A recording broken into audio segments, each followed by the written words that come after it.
16 de septiembre. Memoria de los santos Cornelio y Cipriano, mártires.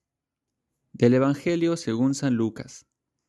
En aquel tiempo, cuando Jesús terminó de exponer todas sus enseñanzas al pueblo, entró en Cafarnaún. Un centurión tenía enfermo, a punto de morir, a un criado, a quien estimaba mucho. Al oír hablar de Jesús, el centurión le envió unos ancianos de los judíos, rogándole que viniese a curar a su criado. Ellos, presentándose a Jesús, le rogaban encarecidamente: «Merece que se lo concedas, porque tiene afecto a nuestra gente y nos ha construido la sinagoga».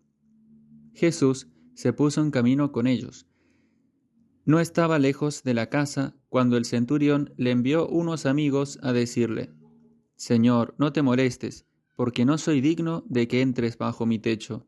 Por eso, tampoco me creí digno de venir a ti personalmente.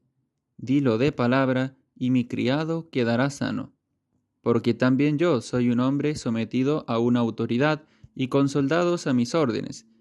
Y le digo a uno, ve y va, al otro, ven y viene, y a mi criado, haz esto y lo hace». Al oír esto, Jesús se admiró de él, y volviéndose a la gente que lo seguía, dijo: «Os digo que ni en Israel he encontrado tanta fe». Al volver a casa, los enviados encontraron al siervo sano. Palabra del Señor. El Evangelio de hoy nos presenta este milagro, esta sanación que Jesús realiza de un servidor, de un centurión pagano. Y sobre todo, el mensaje principal de este Evangelio es la fe y se nos pone como ejemplo la fe de este hombre, de este centurión que creyó en Jesús, creyó en su poder y además tuvo un comportamiento tan noble, tan digno y tan humilde también desde un principio.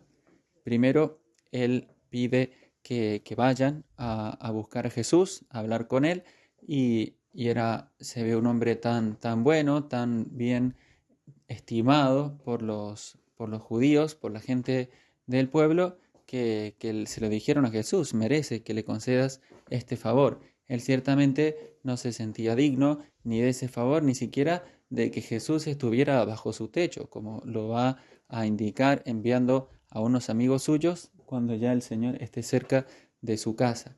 Con lo cual vemos como una característica de este hombre y algo que cautivó el corazón de Jesús, esa humildad, ese saberse como un mendigo ante Dios, sabiendo que los dones, los regalos, las gracias que el Señor nos hace son siempre inmerecidas, son siempre eso, regalos.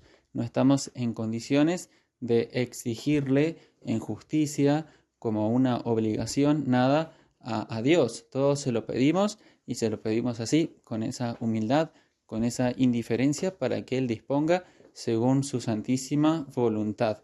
Y eso es entonces algo muy propio de la oración cristiana y también de la fe. Y esto agradó mucho al Señor.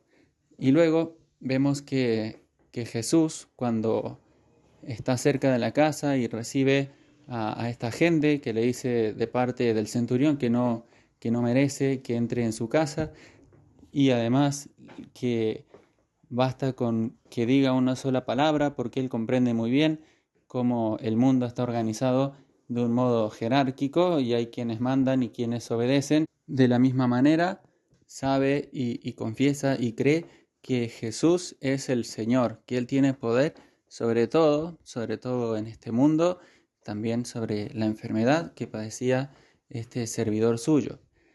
Y entonces Jesús se admira de la fe. Y es interesante porque hay también en otros lugares del Evangelio donde vemos que Jesús se admira tanto de la fe como de la falta de fe.